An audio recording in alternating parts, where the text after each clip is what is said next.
This happened to me almost 8 years ago, and I've never stopped thinking about it. I was in my early 20s at the time, and was camping out in the wilderness of Upper Idaho.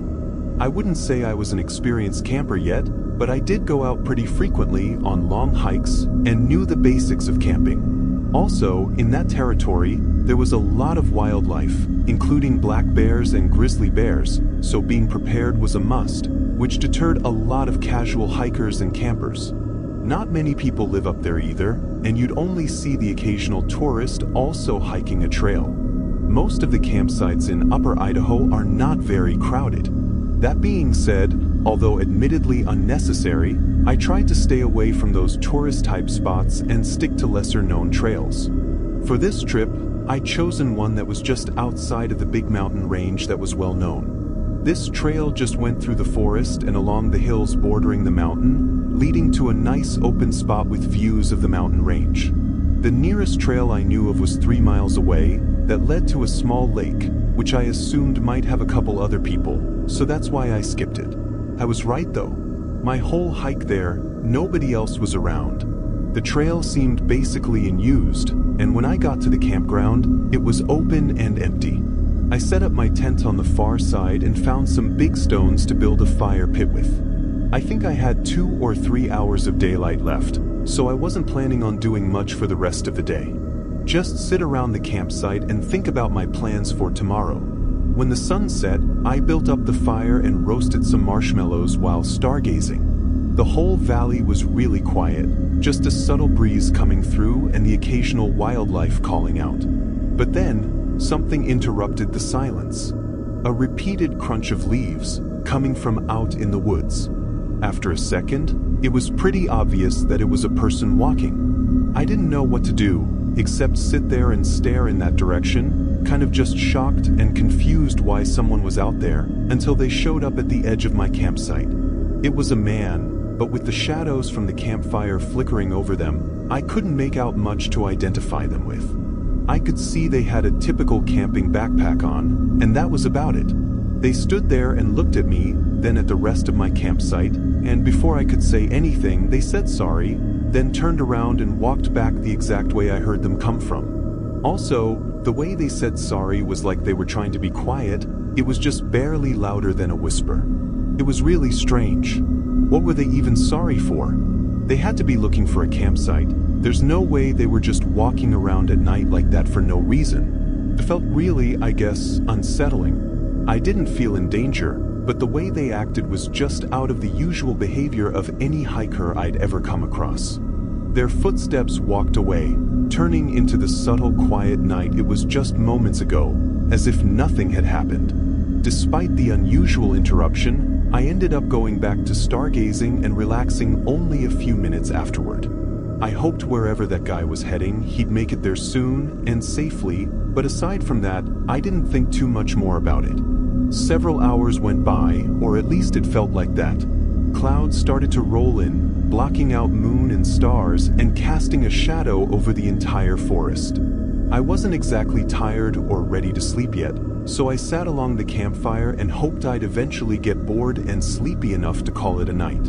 But then I heard footsteps again. They were more rushed this time, almost like panicked footsteps running through the woods in the exact same place the man came from earlier in the night. I stood up, getting worried as they approached. Then he came into the light. I could tell by the backpack and his general figure that it was the same hiker from before. He walked further up this time, enough for me to see him better. He had a medium scruffy beard and oily black hair, along with some signs of distress on his clothes as well as dirt scuffed over his face, and his eyes were wide, like he was scared. Yet his mouth was straight and emotionless. "Is everything okay? You probably should have made it to your campsite by now. It's pretty late." The man stood there, catching his breath, but keeping on guard. His eyes looked over my right shoulder for a second, then back at me. "Are you lost? Maybe I can help," I said. He then muttered no under his breath, saying he was just hiking out in the woods and didn't mean to bother me. He spoke slowly though, and the whole time his eyes were constantly shifting to something on the right side of me. He'd only look for a split second, then his eyes would lock back onto me. Listen, you look pretty nervous.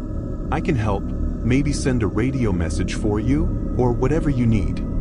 He seemed to ignore what I said, but he then suddenly locked his eyes on me, more intently than before. You're camping here right now. But the way he asked it was really unsettling. His eyes darted to my right again, and I couldn't resist the urge to look over my shoulder. Empty, dark woods. I saw nothing. I was getting really creeped out now, and wasn't sure how much more I wanted to talk to this guy, let alone try to help him with whatever was going on. Then he asked something even more creepy.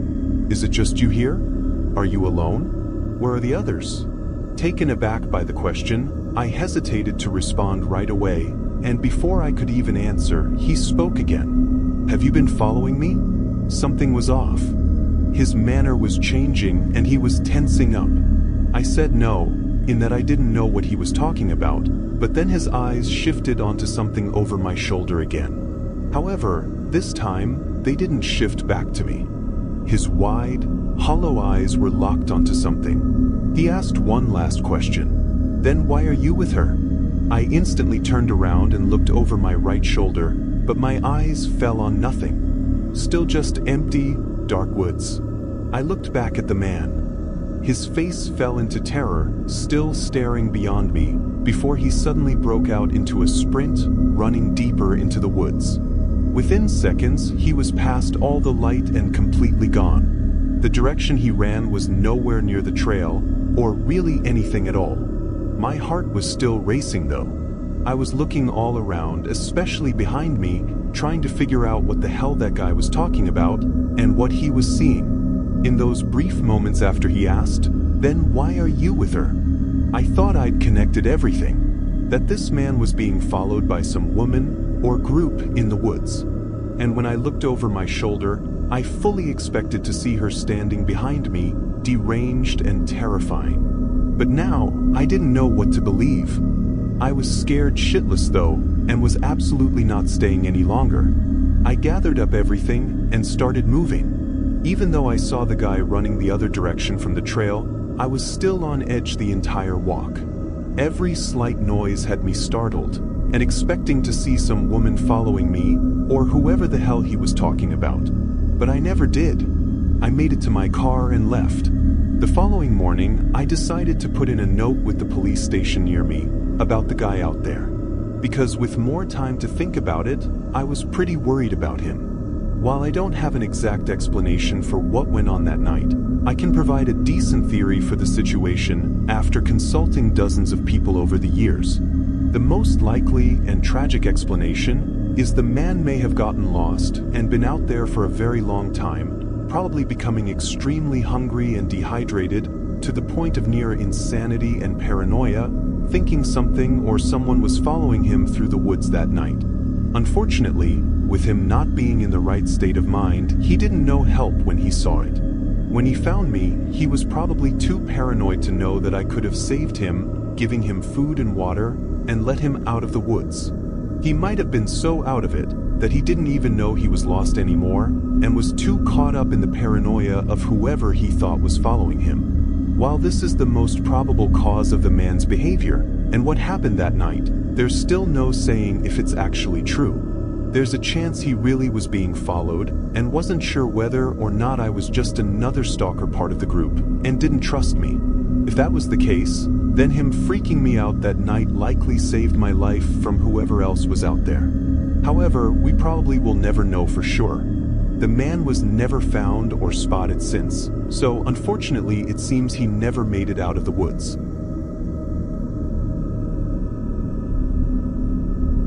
I was at home this night, planning to pull an all-nighter to catch up on some work papers that I needed to have done. I procrastinated just a bit too long with these, and due to a couple other things coming up, I really had no choice but to stay up and finish it tonight. I brewed a cup of coffee, went upstairs to my office, and closed myself in to keep out any distractions and just power through the night. I did surprisingly well for a few hours, sipping on my coffee and locking in, but I could feel myself start to fade as my coffee ran out, and so did my energy. I thought maybe stretching my legs for a minute and going downstairs to make another cup would help me reset. I got up and walked down to the kitchen, but as the coffee brewed, I felt noticeably colder than I was in the rest of the house, like as if there were a cold breeze blowing through the downstairs floor. I went and checked the thermostat, and the heat was on, but it was several degrees lower than it should have been, so I did a little investigating and happened to notice a window in the back of the living room was open. Now, I did open my downstairs windows fairly often during the day, but as far as I knew, I'd never forgotten to close them before. Also, this one was wide open, not just a small crack like I usually did. Understandably, I was a bit shaken as I approached it and looked at it for a moment. The thought of someone having opened it and gotten inside crept into my mind. However, I saw nothing else to justify that. I stuck my head outside and looked at the ground beneath the window and saw no footprints or disturbances in the dirt, and there was nothing on the window like I'd expect to see from someone crawling in. In moments like these, your mind always wants to assume you're overthinking it, and that something like this would never really happen to you. I started to assume that I just cracked open the window a bit more than usual today and forgot to close it. With no other signs to determine otherwise, I closed the window, grabbed my fresh cup of coffee, and went back upstairs. Now, over the course of the next 30 minutes, I found my mind still wandering a bit, not fully satisfied with the conclusion I came to, so I got up and quickly gave a look around the house, just so I could be absolutely certain I was alone. I found nothing and went back to work. Another hour went by.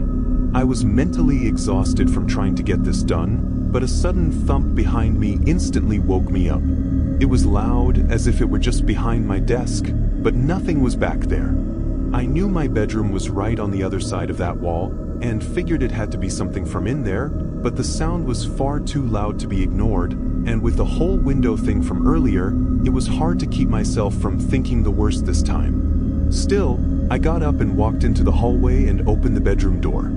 I scanned the room from the hallway, before walking in slowly. From the doorway, everything looked normal. You'd think such a loud sound would easily be identifiable, like something having fallen on the ground, but it wasn't. The floor was clear of anything, and as I searched the rest of the bedroom, there wasn't a single thing off about it. I was honestly starting to believe that pulling this all-nighter was just making me go crazy. I went back to the office, but for the next 15 minutes, it was insanely hard to focus. I knew I heard a thump behind me. It was so loud. How could it just be nothing? Eventually, my focus broke, and I spun around in my chair, looking behind me at where the sound had come from just 15 minutes ago. As I stared at the wall thinking about it, I suddenly felt stupid. There was a closet right there. It was just a small, thin closet that I used for nothing but storage of old clothes and winter jackets. I'd forgotten it even existed. Curious, but not really thinking I'd find anything, I got up and walked over to it, carelessly sliding open the door. My breath left my lungs, a surge of fear crippling over my body. I was face to face with a stranger. He was only inches from me, in the back of the closet behind all the jackets. If not for the thin layer of clothes between us, he probably could have reached out and grabbed me before I even had a chance to run. I heard the entire closet tear apart as the unknown man forced his way out to chase me. As I scurried into the hallway, the man called out my name, instantly sending a shiver through me. His voice wasn't one I knew, though. It was gritty and disturbing, the way he said my name as if he knew me. I made it out of the house. As it seemed, the man put more effort into trying to convince me to stop running, rather than chasing me. I made it to a neighbor's house around the corner, relentlessly hitting their door until they answered and called the police for me. The man was no longer in the house when they searched it. There weren't even really any signs onto where he ran off to. And that's pretty much where it's been left at. Some creepy, disturbing, unknown man climbed through one of my downstairs windows in the middle of the night, carefully sneaking around the house and getting to my office closet, probably while I left to check the house after noticing the window. That means that for likely over an hour, the man was right behind me, watching me as I sat at my desk working. Even worse, he knew my name, which means it definitely was a planned break-in from a potential stalker. So it's hard, knowing the possibility that he might come back.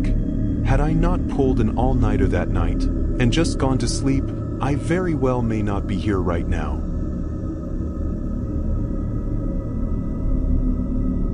This was only a month ago.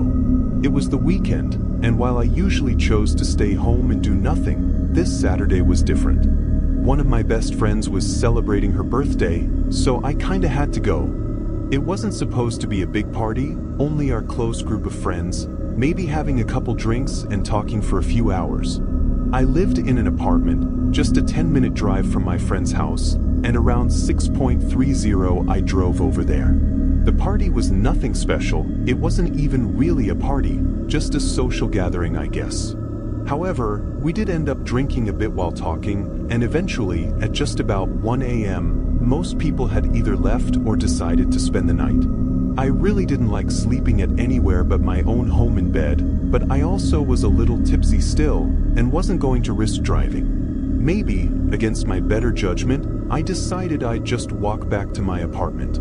My friend said it was good for me to leave my car parked in their driveway, and I'd made the walk plenty of times before. It was just 25 to 30 minutes, and mostly through the quiet suburbs.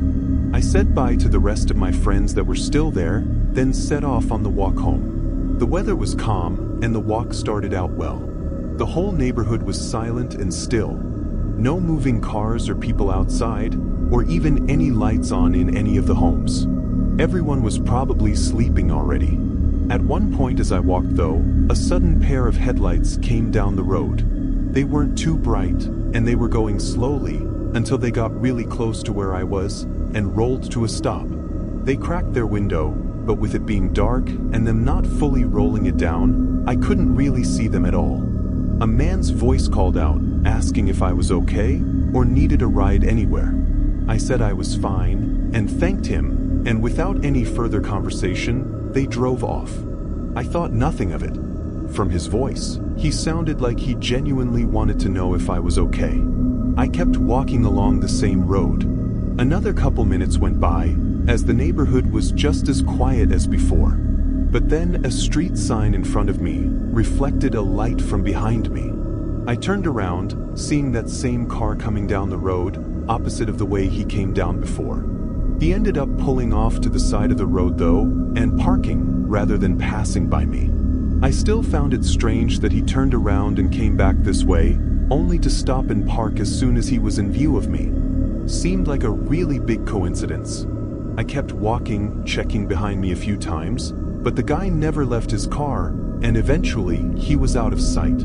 I made it to the next section of the neighborhood, hoping this was nothing to worry about, but of course, walking alone in the middle of the night made everything feel extra suspicious.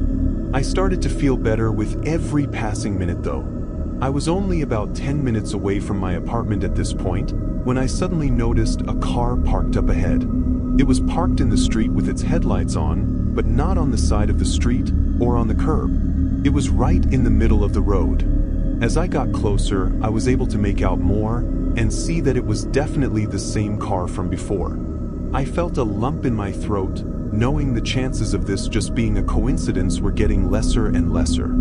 From where I was, there were really only 2 routes to get to my apartment from. Usually, I just walked along this road because it would take me most of the way there, but I knew there was also a park up ahead that had a walking path cutting through the woods.